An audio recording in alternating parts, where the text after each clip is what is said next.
I'm just going to share my screen. And then we start from where? Great.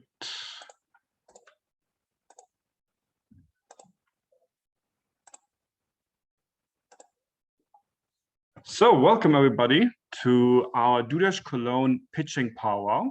Very excited to have you all today with us here. And before we go into the pitching PowWow, what this is all about, I just want to kind of briefly give you a quick introduction on DueDash, and from DueDash, how we came to this whole format of pitching PowWow. Now, first, who we are, what we're doing. So with DueDash, we first thought there is a big challenge at the moment for most startups, and that is the access to capital and investors. Actually, less than 1% of startups ever raise any funding. And if you think about this fact, like you just needed to kind of bootstrap a company, go further, scale your business. How do you go about it? How do you overcome the challenge? How do you understand what investors want and actually get to the point of investability and raise funding? And that is why we started DueDash, to help founders with exactly that. So at the moment, we have a DueDash community to help you become investable and raise funding. We help you through free education, success stories from founders. We help you by giving you direct feedback, getting in front of the right experts, and also making sure that investors know who you are through our global community and events. And this is what we already do with our community right now. But this is not the end. So when it comes to the community, on the one hand, you can also find other team members, share what you're doing with your startup, validate your business idea, join events such as these. You can get free pitch deck and investment readiness feedback from us.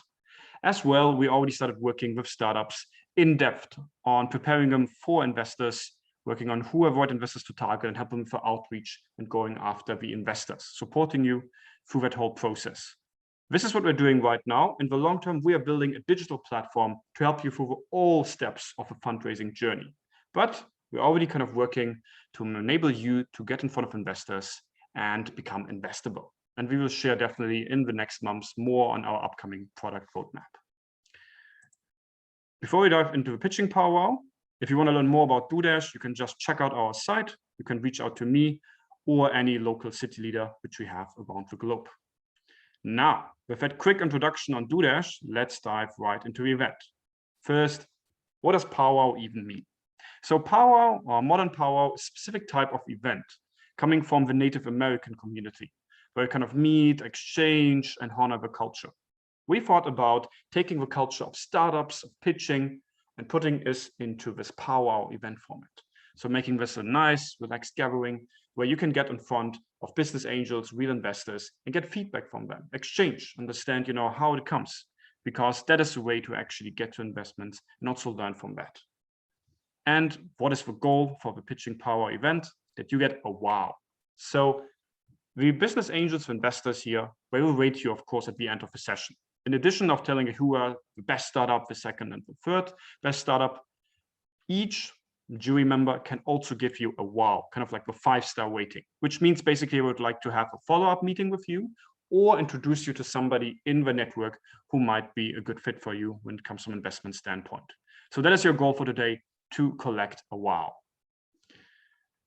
Now, for today's session, before we go into our jury members, I just wanted to quickly showcase in which order the startups will be pitching. So we have Dynamace, Adutabyte, Robidia, My Shoe Fitter, Dental Health, Dabliss, and lastly, Respawn. With that, I would say we give it over to Ton and Uwe to introduce themselves. I would say let's just start with Ton. Just a quick introduction from your side, and then we go to Uwe, and then afterwards to the startups.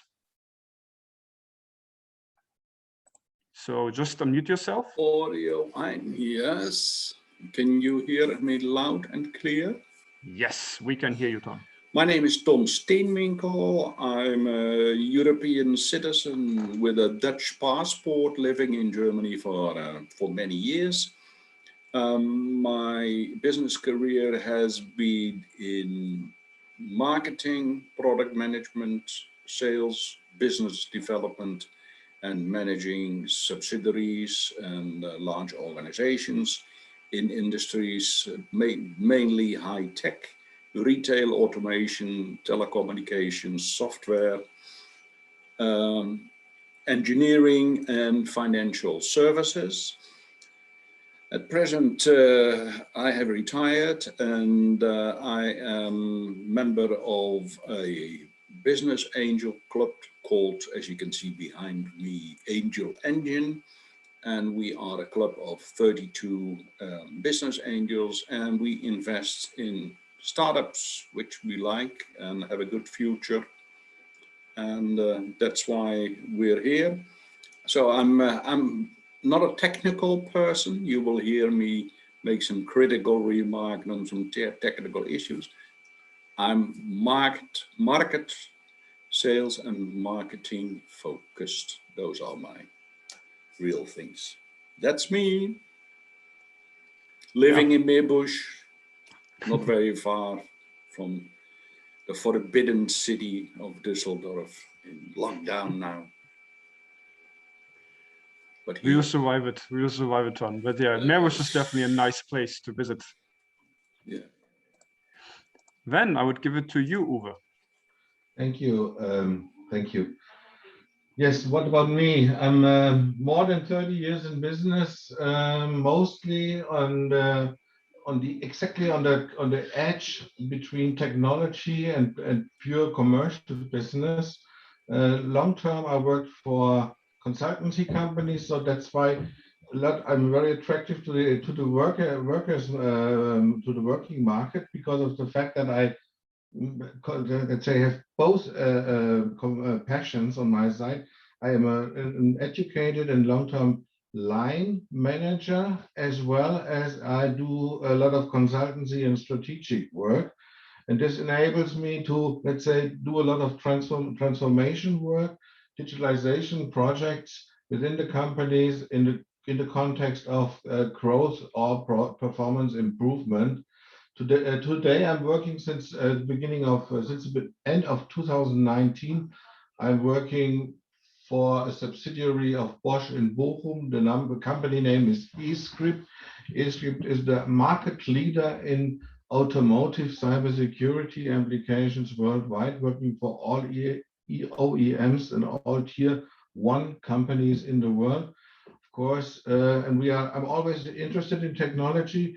I'm here today to really curious to find out about the business ideas and discuss this with Ton and you afterwards. Thank you and good luck.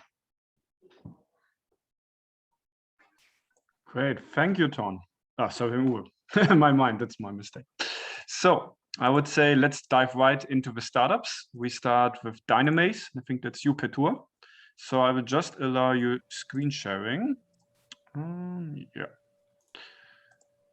So Petur, just you can share your screen. Can you see it? Yes. Yeah, 1 second. Yeah, perfect. Okay. All right. I would say I would just give it like a second. I need to take the time. Yeah, and whenever you're ready, you can go. All right. My name is Peter Müller, and I am one of 3 founders of the Cologne-based startup Dynamaze. We develop a B2B2C platform on which we sell vacancies of leisure providers such as spas, amusement parks, or events to end customers. Why are we doing this? Leisure providers have an extremely variable and overall low occupancy rate. They use just 35% of their capacities.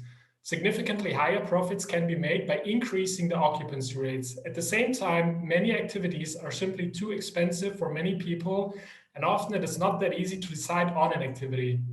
Dynamaze solves the problems of both customer sides. By selling vacancies in off-peak hours through dynamic prices, we increase profits for providers. End customers save time and money every time they book through Dynamaze. The end customer selects the perfect activity up to 7 days in advance. They then decide on a starting time. The prices vary depending on current demand and current supply. Dynamic pricing ensures optimal capacity utilization for the provider. In the third step, they book and pay for the activity directly via Dynamaze and receive their ticket on the phone. They redeem it directly at the provider and can enjoy their activity. End customers save up to 60% of the original price when booking directly through Dynamaze. The saving depends on the supply and demand of the respective provider. Providers increase their profits by 5 to 40%, depending mainly on how many tickets we proportionally sell for them. Our pricing algorithm identifies supply and demand for each provider at each point in time, allowing for differentiated pricing in every situation. Therefore, our technology ensures optimized occupancy rates and prices. We work with highly exclusive partners from the leisure industry. Here we clearly distinguish ourselves from other platforms such as Groupon, which are not able to do that. There are several reasons for this. On one hand, our dynamic pricing enables optimal prices for each ticket sold. On the other hand, we work with concrete time slots, thus bringing customers to the providers exactly when they really need them. Overall, only with us, real optimization of occupancy rates is possible. We also work closely together with the different regional tourism associations and industry associations and are currently preparing APIs to the most relevant booking systems.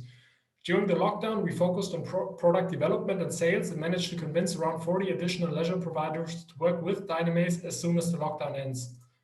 We have a strong network with the universities in Cologne and exchange ideas with professors about our concept and receive different federal grants and top placements at various startup competitions. We have 3 founders. Jesper is mainly responsible for end customer marketing, while I'm responsible for partner acquisition and management, and Timo is responsible for the technical side of the platform. We're currently looking for an investment. We need about 250,000 euros for scaling, which will mainly go into marketing, sales, and especially technical product development. Our mission is to provide people with the perfect leisure activities and at the same time to provide leisure providers with the optimal pricing and utilization in any situation. Thank you for your attention, and now I'm more than happy to answer all your remaining questions. Great, fantastic, Peter. Then I would give it to Ton and Uwe just to start asking your question. So yeah, when you're close, you can close the slide. Uwe can start first. I can start. Yeah, for me, it's Yeah. it's Oh, 1 second. So it's just Peter, maybe just close the slide, and then we can focus on you guys. Maybe we need a slide, but then we're gonna go back to it. Yeah. Okay, then pull it up again. That's fine. Just put it up. Yeah, I was just thinking. When, yeah. Let me know when you want to start, and then we take it forward. Yeah. So are we starting questions now? Yeah. So my question is, I try to get an idea about the principle. Is it a copy of Secret Escapes business just for the leisure part, or is that not comparable, Peter? I mean, there's definitely parallels there, but we focus on the inhabitants of the city. So we mainly offer providers that are used by inhabitants of the city, such as cinemas, spas, sport facilities, and also to some extent events. Mm-hmm. And we also have this kind of technical power to understand the occupancy rates and really only provide extra customers in the time slots, so on an hourly basis when the providers really need them. So it's really flexible. You should really make that part in a graphic in your presentation. The presentation itself is very emotional, but I was missing this, let's say, scoping and framing of the market and the market size, and which part you are taking, and especially where you have all that information, of course, but you didn't show it. Yeah, I'm sorry. There was very limited time, but I understand your point. Yeah. Okay. Thank you. Mm-hmm. Yeah, my question, can I ask the system for suggestions? Here I'm sitting with my mobile phone, and what should I do? Or do I have to have something in mind? Say, look. So, right now we are working with a kind of filter system. It's very kind of basic. So you can input where you are or where you want to do something, and then it will just show up, and there's different filter methods. You can go, for example, to maximum discount. You can select the filter of what is closest to me, But as we continue, of course, we want to also use personalized data. So when we find a profile that only books, for example, the wellness at the Claudius Therme, then of course we are going to rate it higher to increase retention bookings, and also use push notifications to do that. Two more questions is... we have like 18 seconds, so just a quick one, Tom. Then just a question, and you can come up with the answer later on. I have seen no financials. So if I'm investing 250K, what do I get for it? What is your business plan? And I have it as well here. you go to market plan is important. Yeah. So the financials, so right now we are currently in the lockdown. So there's some brief numbers of the phase, which refers to October 2020, which shows that we have initiated first traction on both customer sites. And we looking very promising in terms of KPIs. Right now, there's a lot of technical investments that need to be done in terms of provider website, in terms of moving to app stores, etc. But once these costs are done, it will become a very profitable business case. Yep. And the idea was born. Uwe, we have to go to the next one. Okay, we have still some other stuff to go to, but I see already you want to ask some further questions. But yeah, thank you, Peter. Then thank you for letting me pitch. No problem. So I'm just removing the pins here. And then next one, we have Dustin from DueDash. Just yeah. So let's see. So can you see my screen already? Yes, whenever you're ready. Can you hear me, obviously? Yeah. Excellent. We are ready for you. So I can just start? Great. Yeah, so welcome. My name is Dustin. I'm one of the founders of the DueDash GmbH, and we are solving optimization challenges in fleets all over the world and in very many different fields. We are a spin-off of the Fraunhofer Institute for Algorithms and Scientific Computing, trying to bring technology of today that is available and that is usable for everyone out there dealing with fleet planning, for example, because of the following problem. I mean, the thing is, hours of manual work today are wasted, and they are wasted because of manual scheduling out there that is inefficient. So there are so many tools that are inefficient, that are on the average around 20% inefficient. And so we are wasting time to get inefficient plans. DueDash brings a solution that takes into account all the factors that are important for today's scheduling, for today's fleet planning, which is way more than short path. So we are not talking about short path optimization alone. We are having interactions between people. We are having time slots that are important. We have time windows that are important to get a specific amount of money for delivery, and that are important to deliver services. So DueDash is your individually tailored solution for fleet planning, taking into account real-time traffic, taking into account human relationships, things that people now, by combining innovative methods, modern data of interactive and interconnected technologies, and artificial intelligence. The market in general is immense. I mean, everyone dealing with fleets out there can profit by optimizing his tours. And at the same time, there's not many solutions that are easy usable. That's why we have a pricing based on a task volume and a software as a service product. All you need is a web browser. You can host the databases within your company still if you want to. We have the whole solution for you, and that's all you need, so that you can start straight away and start planning your fleet in a way that is like 2021, honestly speaking. Yeah, with all the influences that we have and with all the factors that we can take into account for an optimization that is such inefficient, because it's still done by humans, because most of the knowledge is in the mind of the disponent out there. And that's what we are focusing on. So today we've planned in the last 12 months more than 1 million orders on our platform.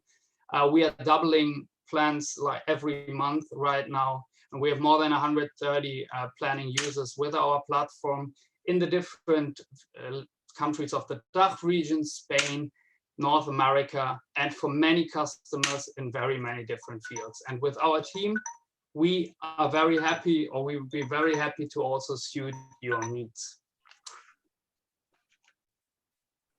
Great. I like the fact that you had your own timer.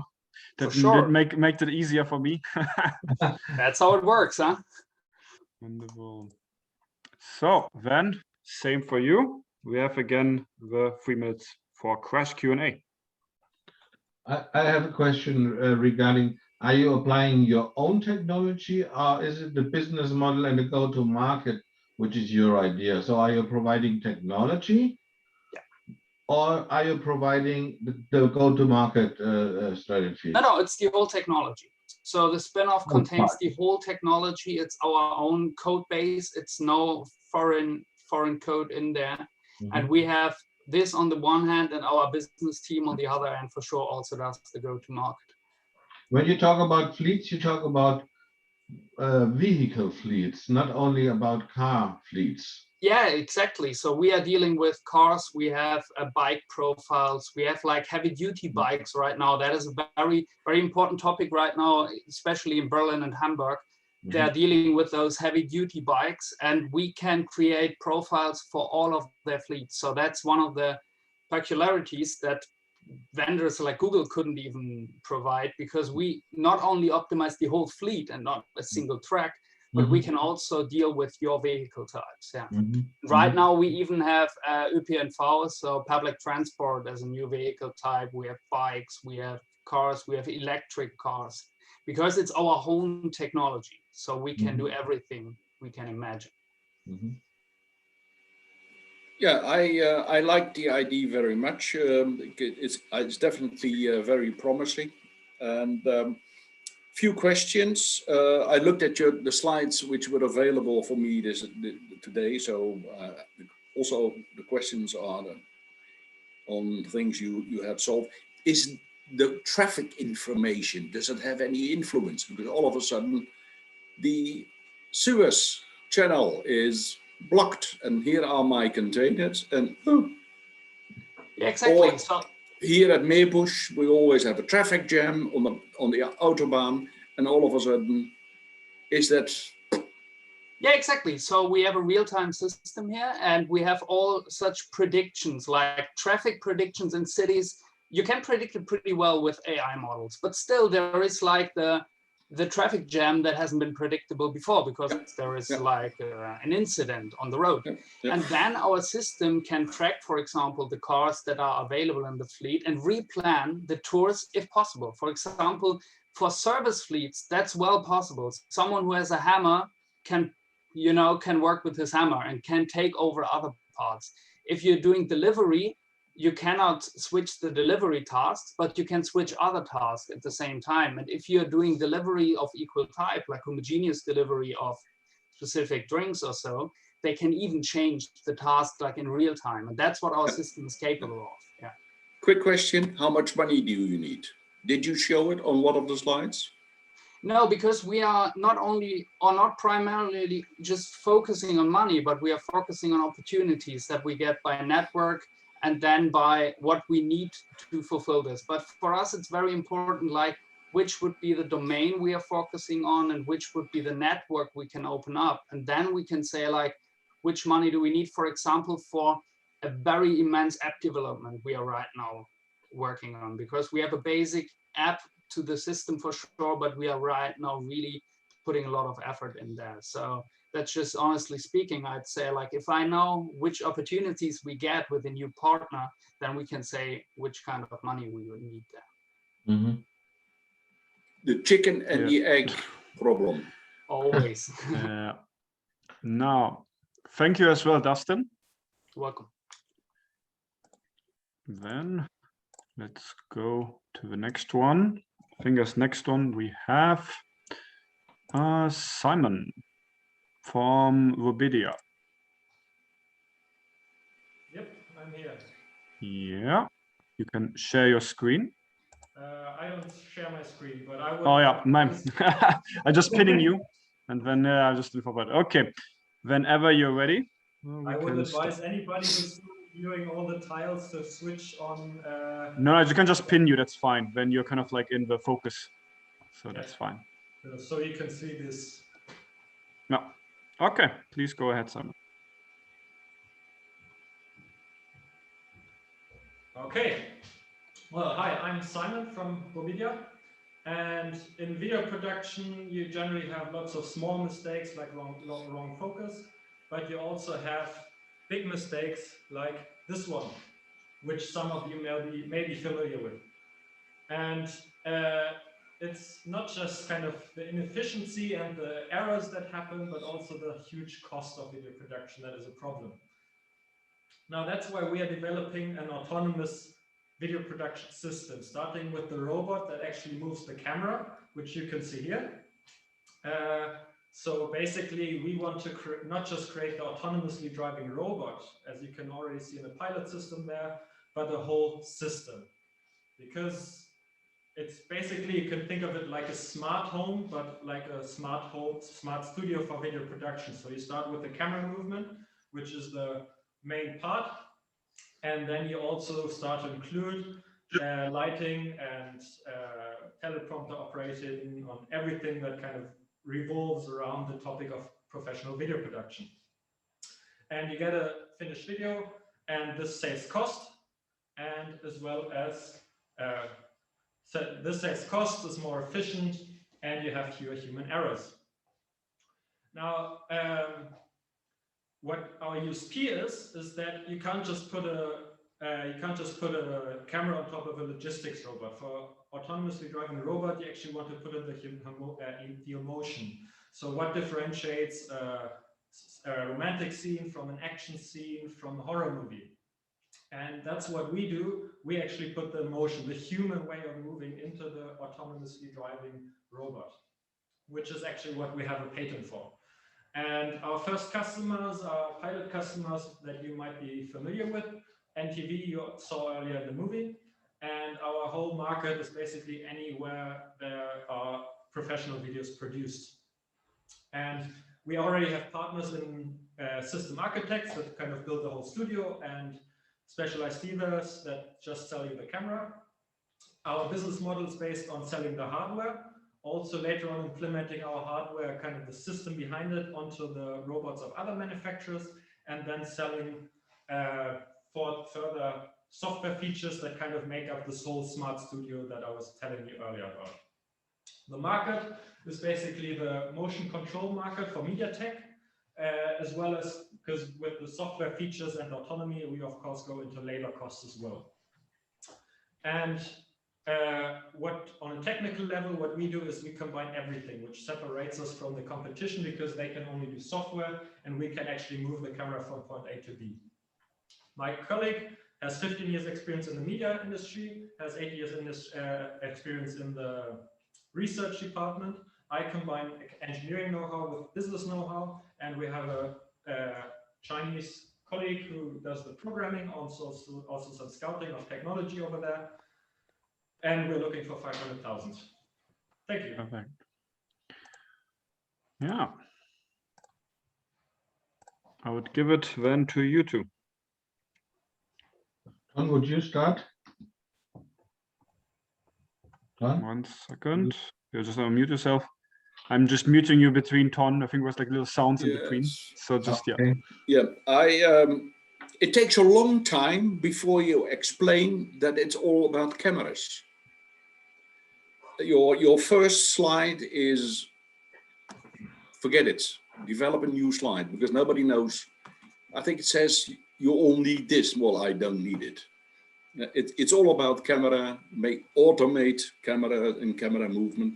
So make it clear that those who will listen understand it right from the beginning. In your presentation at one time, at least the one I have, is think hardware. You make it very complex, and your task should be to make it very simple. it's your pitch and your presentation is too technical. Nobody understands it. Yeah, if you sell to a customer, they will understand it. And also the go-to-market plan, the business plan, and the financial plan is something you have to work on. You're all techies. Find a marketing person to help you with that. That's it. Because I have to make that a little bit more relative. Basically, everything you told us was absolutely clear to me because I worked in this industry for many years. So what I did not understand, are you creating your own value stream, or are you part of a value stream of a bigger organization, which could be a company like Avid or Microsoft, who are let's say covering the complete umbrella for all tech, for the complete digital chain from the playground to the TV station, or to the flat screen, basically. That where do you locate yourself in the value stream? Because you have an opportunity to be a dominating niche player with special skills on technology, or you have to open yourself in the way that Ton just described and explain where your value adds in a value chain that is already existing. Yeah. Shall I answer? Or? Go. So I think there are a lot of big players on the market already that aren't in competition with us. So for example, Ari, the leading manufacturer of professional video cameras, is a partner of ours on a technical level, because we can integrate the camera. And so for any big players that are no competition to us, we integrate into our system to kind of work with them, with the cameras, with the lighting, and also with the software, as you mentioned, Avid. So I think there are a lot of connection, a lot of interface points where we can work with each other. When it comes to the big players that are actually in competition with us, where you say, okay, Sony actually also has the potential to do autonomous robot systems. They have limitations in what they actually do, which is what I tried to show earlier with the slide, is that they are when it comes to autonomy, they only work on a software basis. And what we can actually provide is the hardware to actually make it more capable and actually have robots that can go from A to B, which they can't. And so our first approach is now to say, okay, we develop our own robots, because most of them, which is not just a problem here, it's generally that people don't understand the technology, even if they work with the technology, because it's so, when it comes down to it, it's really deep tech. And so to show that we can actually do it, we will develop our own robots.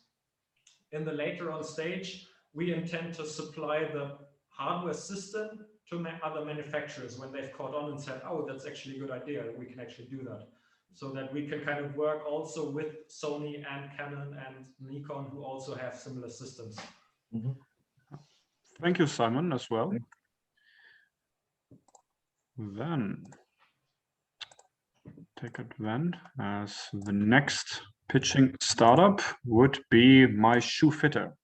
Hello, everyone. Hello. You can share your screen and then we start. Yes. With. Can you see the presentation? Yes. Cool. Yes. Okay. So, hi everyone. I'm Frederick, the co-founder and CMO of My Shoe Fitter, and now I'm going to show you how we will revolutionize the e-commerce market for shoes.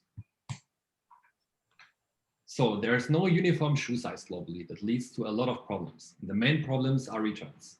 50% of all online ordered shoes are returned, and 75% of that because the shoes don't fit.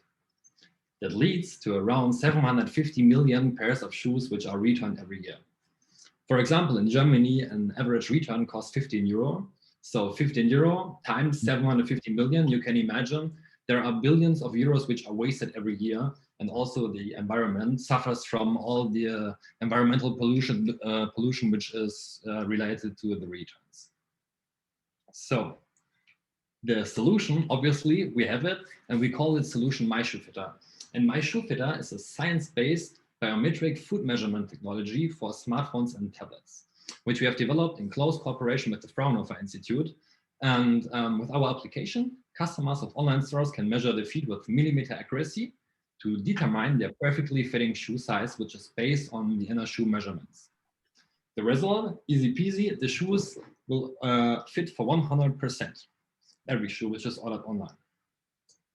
So, to our value proposition, with our technology, online stores can save up to 75% of their return costs, or return quote, 10% of their total costs, and with customers who can buy shoes online, like in a stationary shoe store, they can increase their conversions on up to 25%. Also, the environment which suffers, it can be safe with every returns we prevent. 500 grams of CO2 emission, packaging waste, and destruction of goods is prevented.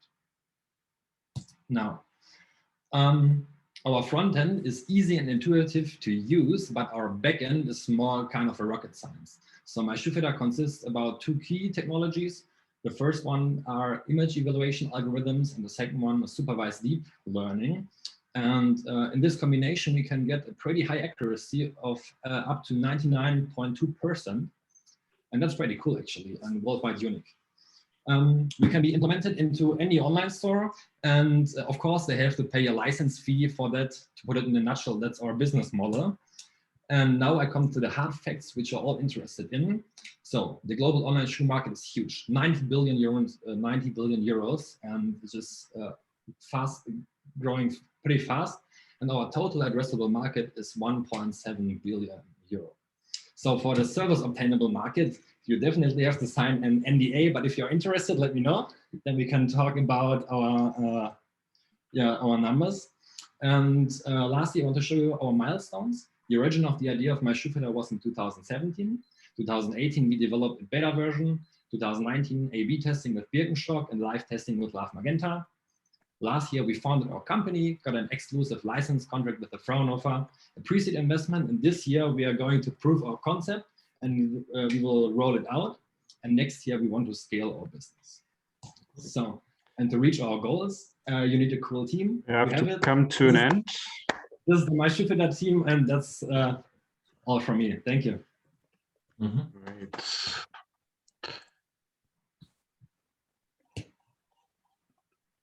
Excellent presentation. Question, have I seen a competitor of you or you already on Instagram the other day? Which one? There are some competitors. Which one have you seen? No, I don't remember the name. I will find out and send it to you.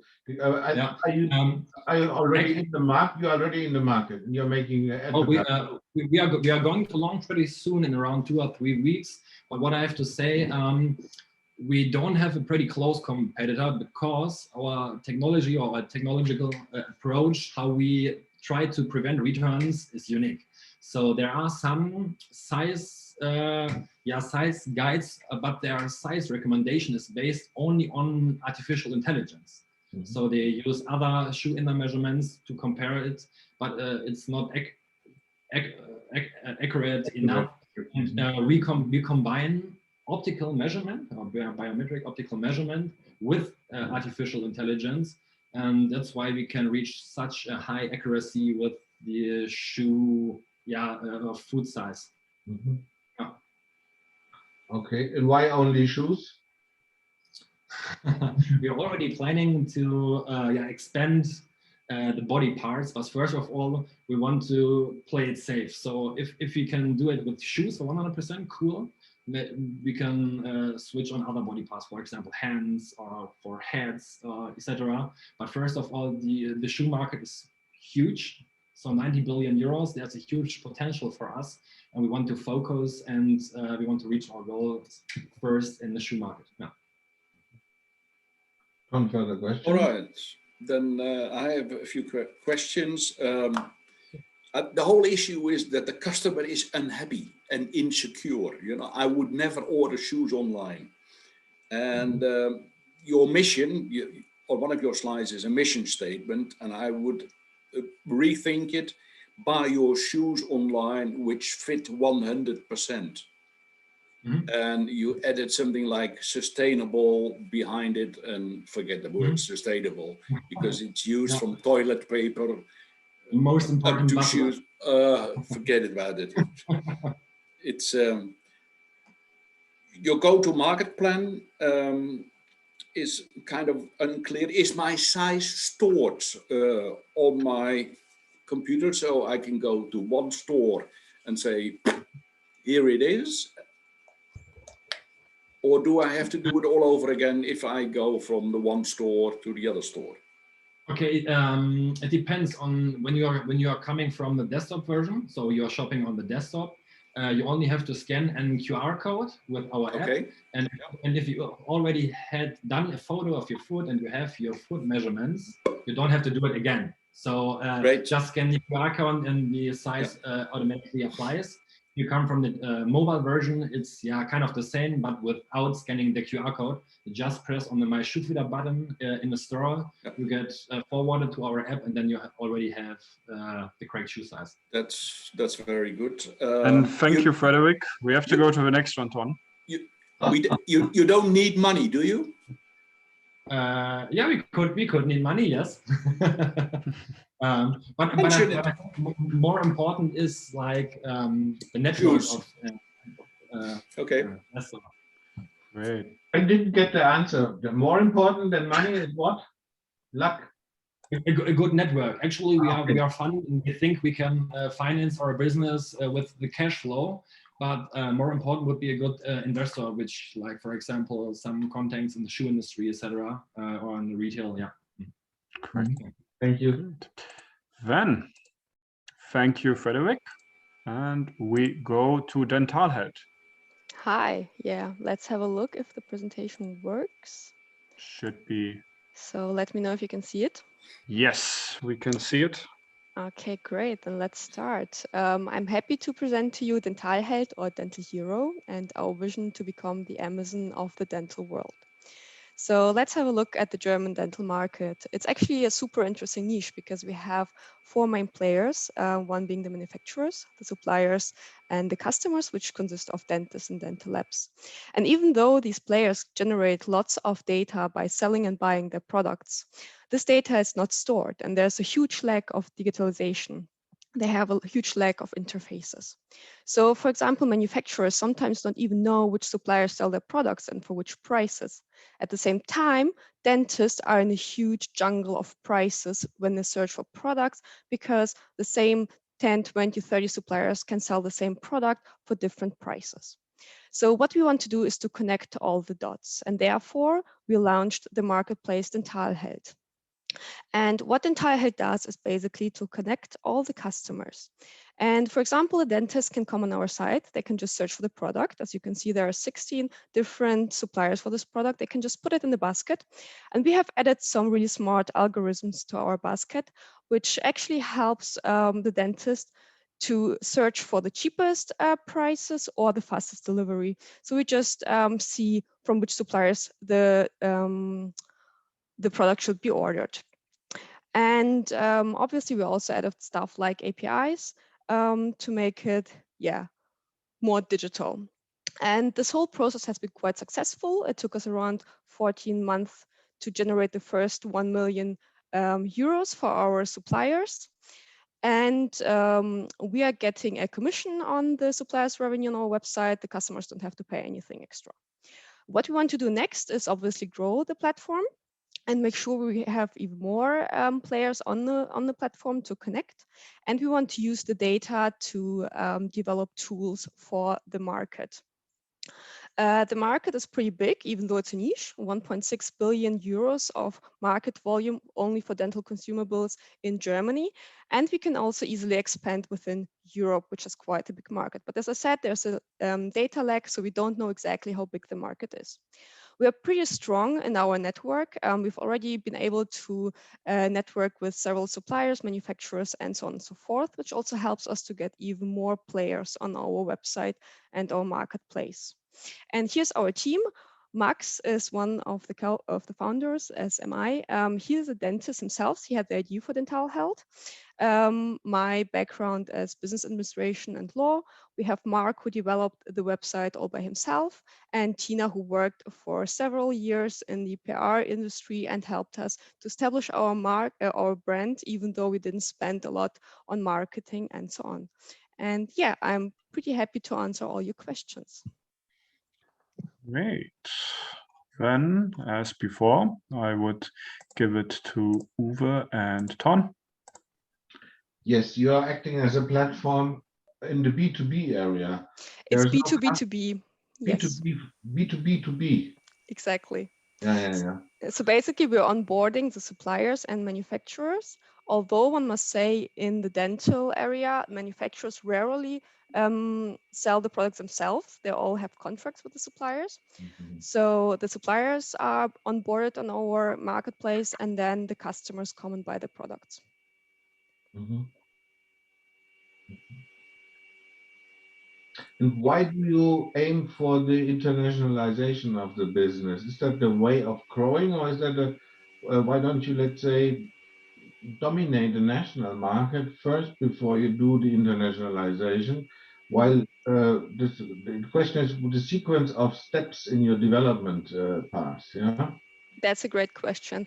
So you're right. We want to establish a bigger brand first in the German market.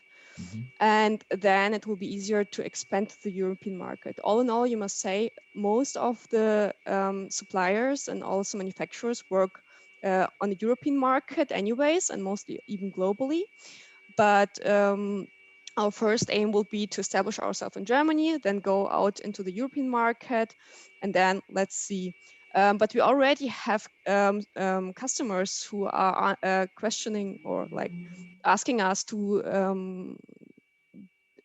get the goods out into the Netherlands, Austria, etc. And also some of our suppliers already asked whether we want to establish our brand within Scandinavia, for example, because they want to act there as well, and they want to have the data of their competitors, of course. And yeah, so once we have a stronger brand here in Germany, we will be able to get out internationally quite easily.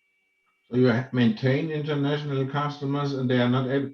So you do it in the German language, is that right? Or do you have an Yeah, English? that's what's super interesting for us, because our whole website is in German, and actually you cannot register if you're out from Germany. So you have to register because we only deliver goods to dentists or like other businesses. But people still try to register themselves with like an international address, but just put German on there. And yeah, we have to tell them, and unfortunately, we cannot deliver outside of Germany currently. Why not? Because it's quite tricky with the delivery fees. So it's difficult to put it on a website because each supplier has a different regulation for how the delivery fees are calculated. Sometimes it's weight-based, sometimes it, just basic fees, and Distance-based whatsoever, yeah. And that's something that's, again, it's a data lack. It's really hard to get this data centralized, and that's what we're working on. And once we have that in place, we can get out internationally. Thank you, Eugenio. Yeah, how do you going to sell to? You have 42,000 bloody dentists, which we all hate. How are you going to sell to them? Because digitization is 0 plus with the dentists. Yeah, that's true. They're getting it. They started getting it. So first, what we started was getting into all the printed magazines in the dental market. With this, PR helped a lot.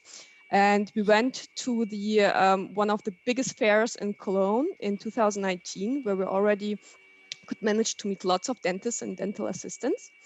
But what is also pretty interesting is that actually dentists start to Google if they search for products.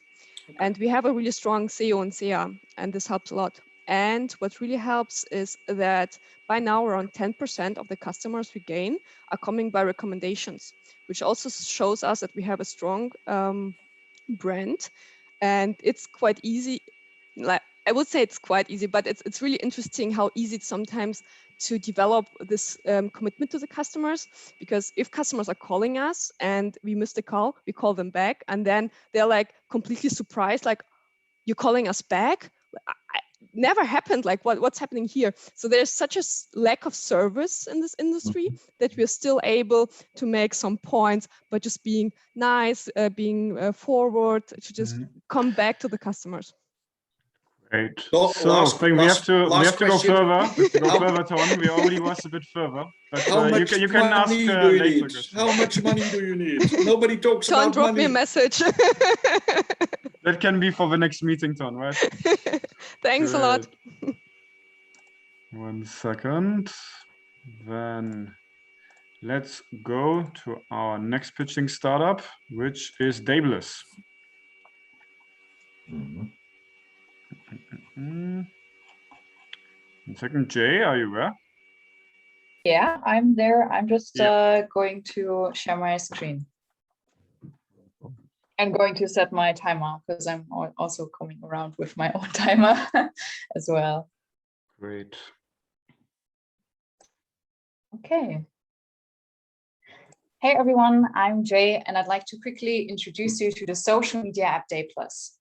I think first off, we can all agree that there's something going wrong with social media, right? So there's a lot of hate speech and cyberbullying. There have been reports that it has negative effects on mental health.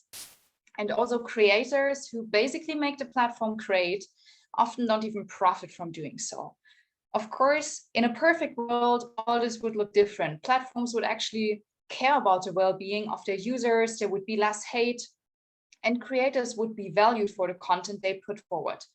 But we think this shouldn't just be some utopian idea. This should be reality. And that's why we've created Dabless. So first off, Dabless has a responsible community concept, which means we are invite only, and the person who invites someone vouches for them. Furthermore, all the vanity metrics like counts, for example, are completely optional, which means you can just turn them off. And last but not least, we are actually offering content creators ways to monetize, for example, via premium memberships. We are mainly addressing young people in North America and Europe, and you can imagine them to be a little bit like this. They want everything on demand, family and friends, entertainment, everything on demand. On the other hand, there's the creator. They just want to be creative, but they also want to gain some fans and fame and maybe some extra dollars in their pocket. We are looking to address around 300 million users until 2027, so there's still some time until that. And around that time, we will have 3 million people supporting creators as well. We have some competitors, which you already might know, like Facebook and others, but none of them really quite is positioned the way we are. And we simply have concepts like a responsible community that can't be easily reproduced. So how are we making money with this? Well, first off, we are a free social media app, but we do offer some monetization features and can get 10 to 15% per every transaction there. Also, we are selling ad space later on, and that will honestly bring in the main dollars along the way. We are mainly marketing to and through influencers because we want to get them and their content on our platform, as well as their fan base. We're uniquely positioned for this because we have a lot of experience in this field. My 2 co-founders are experienced app developers. They're both successfully self-employed since a couple of years. While I was a former content creator, bring on the UI and UX and also the marketing part. And I have been a project lead in some major tech projects along the way. We're currently looking for 1.5 million for the Dabless 2.0 launch with live streaming and the web app along the way. We're looking to hire some cool people in marketing, support, and IT, have a nice influencer campaign, and hit our 1 million user milestone along the way. And now I'm open for your questions. Thank you.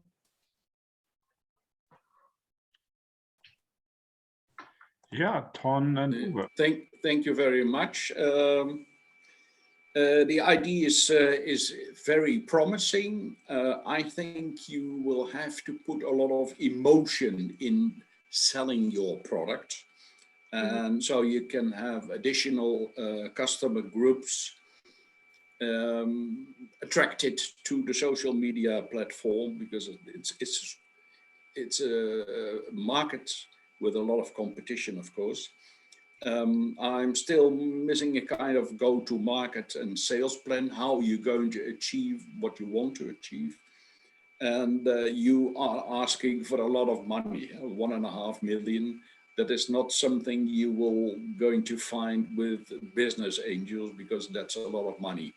So you either have to face it and say, you know, we start with small amounts of money, and step by step we will ask for more money, or you have to find VCs which are willing to finance it, because it's a risky, but I think very attractive business.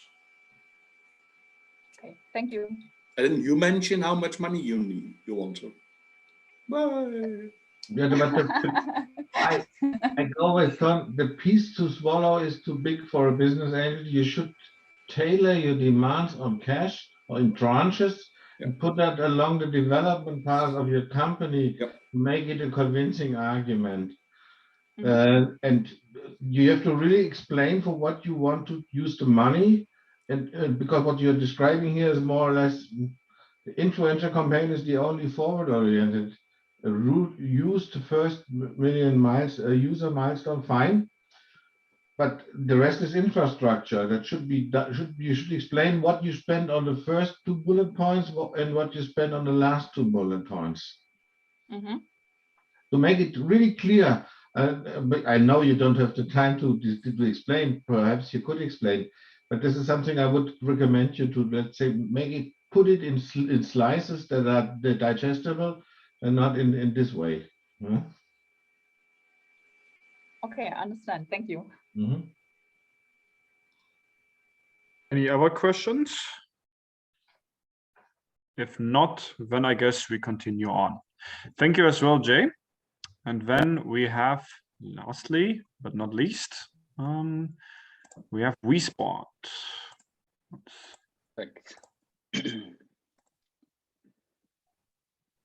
Can you all see my screen? Yes. Yes. I see a lot of happy people sitting in the conference room. Perfect. So hello, everyone, and thank you very much for having me. My name is Benedict, and I'm the co-founder and managing director of WeSpot, a young B2B software as a service startup from the Cologne area. And I'm really happy to present WeSpot to you today. During the last year, there have been many changes in the way we work. They all led to one big problem. Managing a team nowadays is harder than ever. But what are these changes exactly? The way we work changed rapidly. Most of the employees are working from home, and remote work is here to stay. It is harder than ever for leadership to communicate efficiently with their teams without actually micromanaging, and while still focusing on meaningful progress. But how do we help here? With the help of WeSpot, leadership can gain valuable insights into their team and tackle problems before they occur. With weekly reviews, smart surveys, and the help of artificial intelligence, team performance can be increased in the long term while keeping employees motivated and engaged. Therefore, continuous feedback can be leveraged. But how do we plan on making money?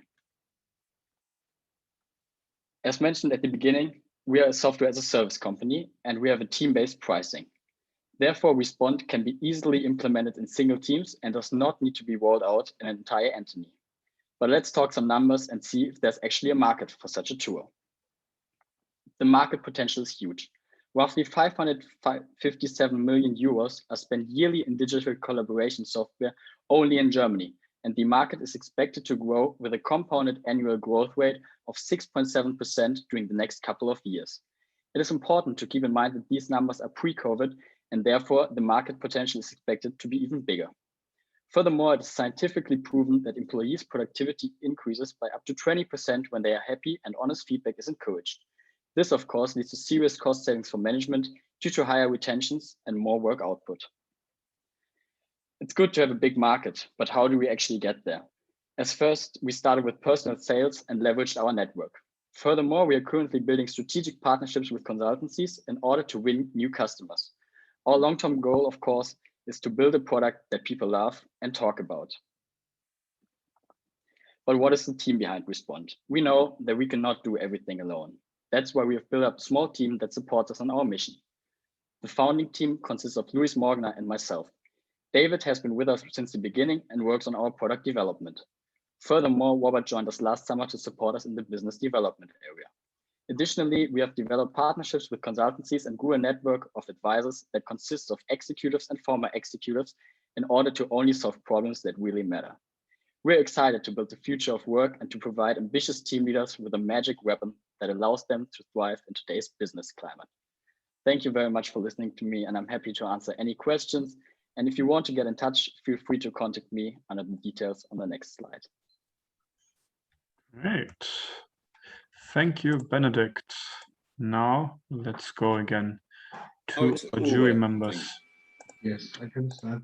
You haven't put your number on the screen. How much is it that you want to see, and for what reason? We're currently focusing on raising 50K, but we are really focusing on smart money, which actually gets us more benefit than only the money, as we're wanting to take the last step towards the product market fit and afterwards focus on the scaling. And what I haven't mentioned, we're an English company, so we started, our product is completely in English, and therefore we have our first users across several countries and not only in Germany. Okay, if I may ask a question. I looked at Capterra. They are a software platform where you can look which software solutions there are. In that category, collaboration, there are 921 products. And I have heard no argumentation, sorry that I'm very open, is what your product is and what the benefits are in comparison to other available solutions.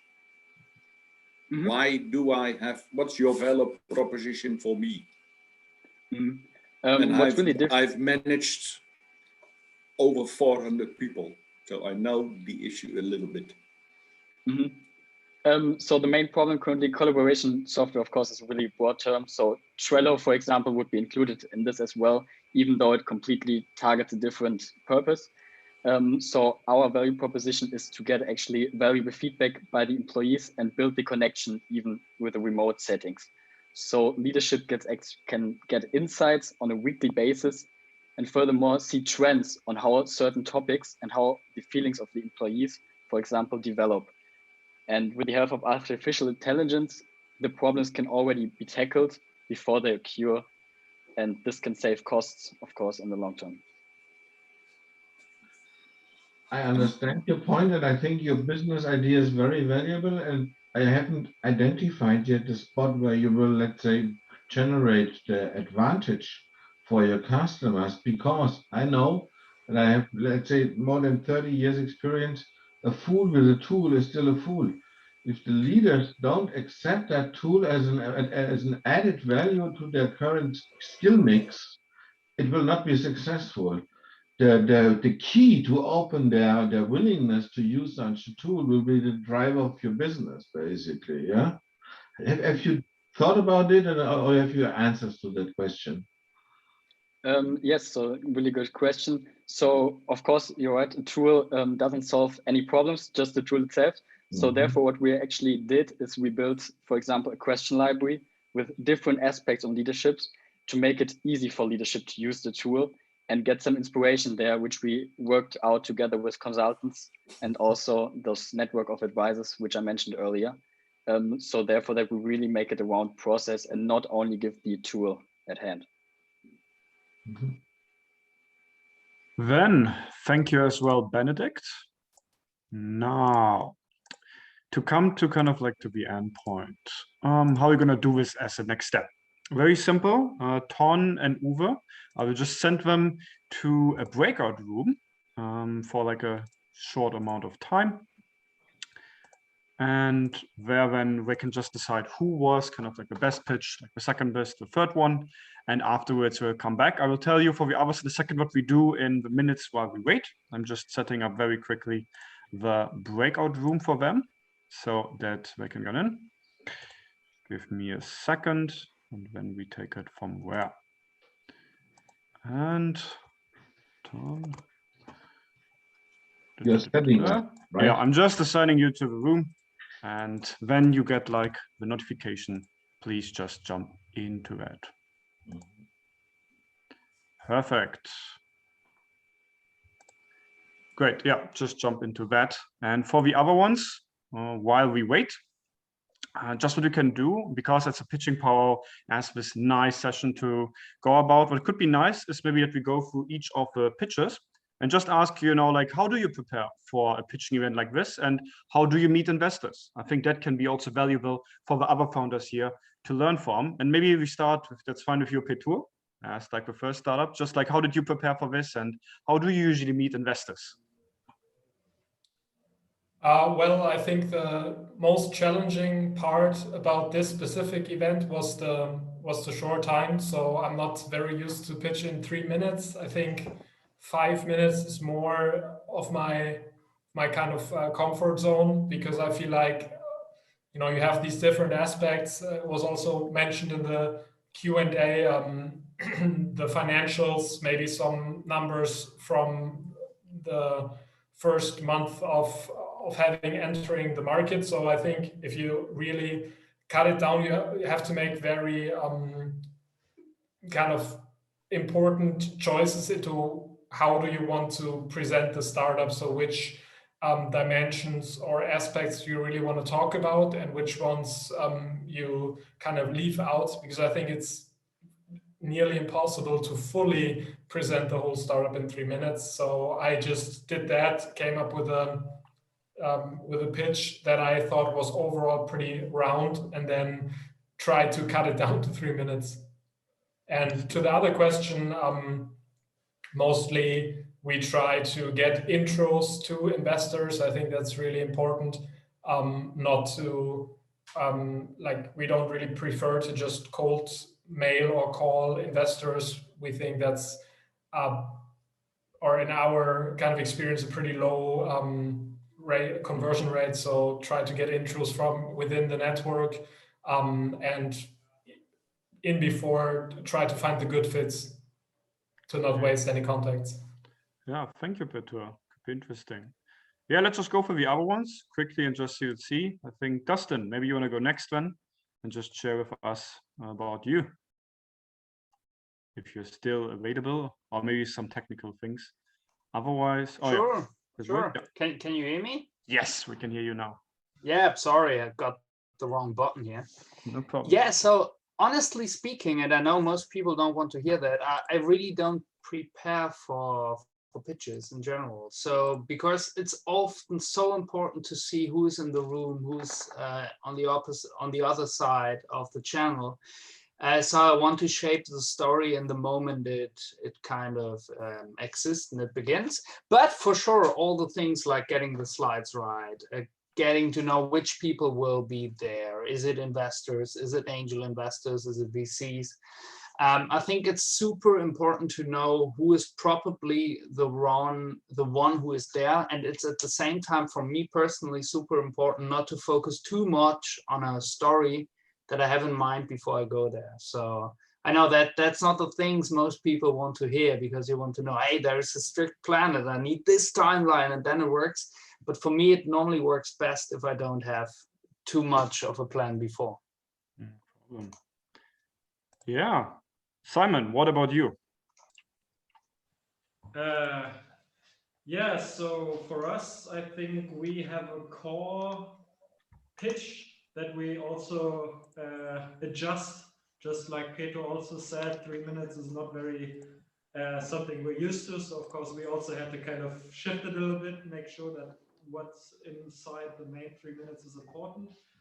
But we're also always kind of growing with every experience. So for example, the way we presented today is the first time we pitched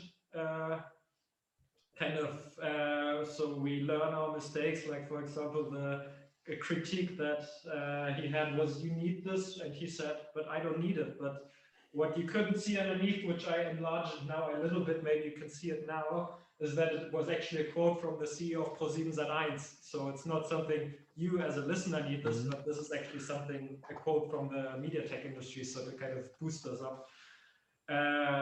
When it comes to looking for investors, I mean, we attend every pitch possible, but for us as a hardware startup, we realized that hardware is very much a world of its own because of all the kind of different dynamics due to having lots of capital intensive things, because you of course need to produce something because you can sell before you can sell it.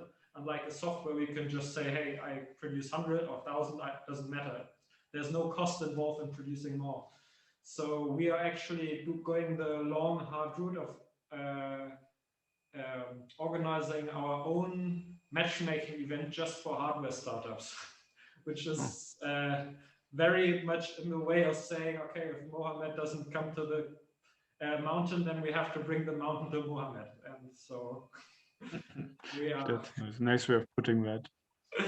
Yeah. Yeah, thank you also. Then I would say, Frederick, you want to share some quick thoughts?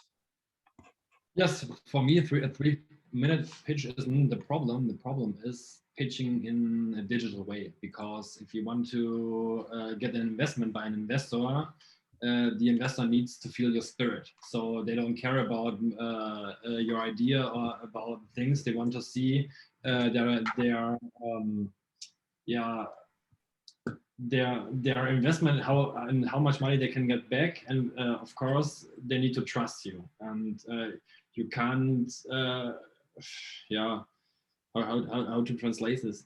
It's difficult for someone to show you as a trustworthy opponent, and so yeah, that's why I hope that the digital pitching season is over soon and we can meet in normal life again. Nice. Yeah, thank you yourself, Frederick. Eugenia?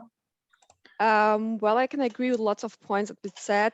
First of all, for me, it's always important to figure out whom I'm pitching to, like what kind of background the people have, because I will definitely pitch Dentalheld in a completely different way if I would pitch it for someone within the dental market than I do for someone who doesn't know how the market works. So that's definitely a point. Also, yeah, putting everything in 3 minutes, as been said, is quite challenging. For myself, I always have to remind myself not to talk too fast because I can double it up at least. And that can be really tricky. In regards to investors, I think it's super important to figure out what you are actually looking for, whether it's just money kind of, whether it's a network, whether it's kind of both. And yeah, what you actually want. Like for us, we're not pitching normally on these kinds of events because we're not looking for like 5, 6, 7 business angels with small amounts of money. We normally talk with people who are able to invest by themselves, or maybe like 2 persons who have the network and they know how we might be looking for. But we have this nice situation that we're bootstrapping and we're quite picky about it. So yeah, it always depends on the personal situation of every startup and the founders. Right, yeah, thank you, so Eugenia. Then I think we have 2 more. Jay, maybe you also want to share. Yeah, I think I can also agree with a lot of what has already been said. Like, for example, if I'm pitching Dayplus to a creator that I want to get on board, probably not going to be too much interested about like what we offer to the normal consumer, but they probably want to know more about how we serve the creator community. So it's really a lot about who are you pitching to specifically, like broadening this into more like investors right now, but also with investors or generally, you always have to take into consideration their knowledge. Because when I'm pitching to someone who is like 100% techie, that person wants to know something completely different than when I'm pitching to someone who's very experienced in marketing, for example. And that's something you always have to take into consideration and always tweak your pitch, kind of like you would a job application pitch to tweak in regards to the company you're applying to, for example. And also I specifically have different pitches for different occasions, like, is it a pitch that I'm sending out without having me talk to it? Then there's a lot more text. But if I'm just pitching and it's just in the background, presentation is background, I'm talking to it, then I put a lot less words on it. So people focus on what I'm saying and don't try to read like 3, 4, 5, 6 sentences on the slides. That's just what I have personally experienced. Maybe someone has a different opinion on that. And yeah, maybe, yeah. Yeah, thank you, Jay, also. Then I would say just Benedict, maybe you go last, and then we're going to talk about the final ratings. Yes, I can also only agree. I think the biggest challenge is always to wrap it up in 3 minutes. But it's also a challenge, and if you once have a 3-minute pitch ready, I think it's it's easy to do it again. And when it comes to meeting investors, actually, I think as the others mentioned, introductions is probably the best way of getting a meeting and getting the pitch, and also you get some really valuable feedback and honest feedback from it. And also, what I can only recommend from the last couple of months are just events which include speed networking, for example. I think that's also a nice way to get to know new people and new investors as well. Yeah, thank you, Benedict. Now, before we come to our jury members and their rating, we also did like a quick polling from all the attendees, which stops you liked. So I'm going to do the same, like say the third best pitch, the second, and the most liked. And let's start with number 3. And number 3 from the audience side, that's Adjutabite. So congrats to that, to the third audience reward. For the second and the first, oh yeah, Dustin, yeah, congrats on that. And then for the second and the first, we actually have a tie. Very interesting. It is My Shoe Fitter and Dental Health. Wow, that's cool. Now, Thank you. I would give it now to Ton and Uwe. I'm just putting then. Where do we have Uwe here? Ton, yeah. Yes. Got you both here. Perfect. So I would give it to you for the final ratings. Fine. Yeah, Tom, do you want me to start? Yes, probably. Okay. So we were in really. It was surprising how close we were in our, let's say, evaluation and assessment of the presentations, depending on our different backgrounds. Of course, one or 2 points we were off from each other, but finally we were really convinced about all the presentations given. So thank you very much for the presentations. And most of the comments basically were made through our questions during the presentations.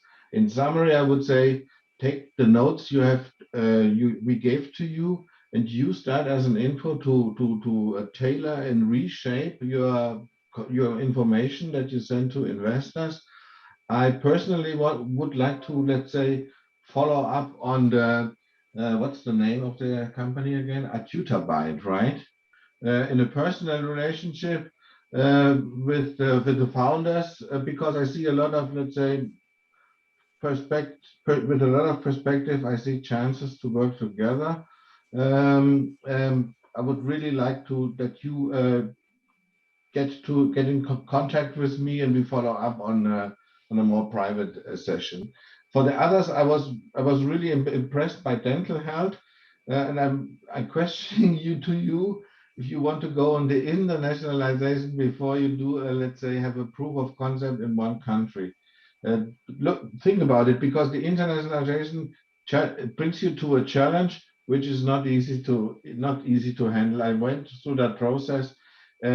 If rather open a permanent establishment in the other country to make your business of the context that you have, and start going into the fully fledged marketing penetration of other countries.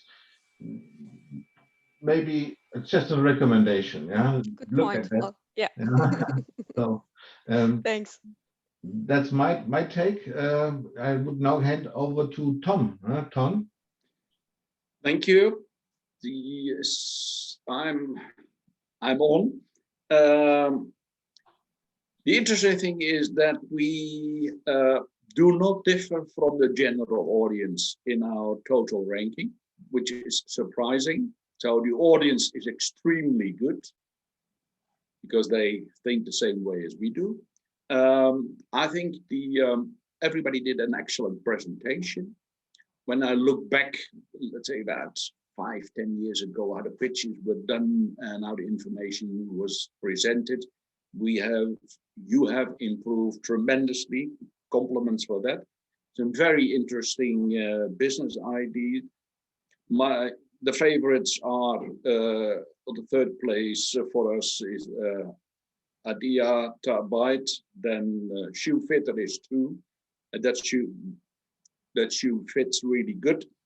And despite the fact that I don't like dental dentists, I think dental health is a very interesting issue. If you want to have any advice on later on internationalization, I was responsible for many subsidiaries, and I had 65 export countries all over the world. So I can tell you, I've made all the mistakes. If you want a list of the mistakes, then if you just don't repeat it, then I've done a few things right. So that's an offer I have to everybody. If you want to have some advice, we can always set up a Zoom session. That's the good thing about it. And there are one thing I'm very honest. WeSpond is a hot issue. Excuse me, and they have to. I don't see, to be quite honest, I don't see a market for you, because there are so many other systems in place. Dynamize and Rovidia and Dayblitz, they have quite a good potential, but still a lot of work to do. And I think we've mentioned most arguments already. And if you want to have more feedback, we can gladly do it. Is there anything more we need to say? I think Marcus, you wanted to say something, I think. Thank you, Tom. Thank you, Uwe, for your feedback. To summarize, what they actually have concluded was that they were giving the 3rd place to Adjuta Byte, the 2nd place to My Shoe Fitter, and the 1st place to Dental Health. So congratulations, all of you.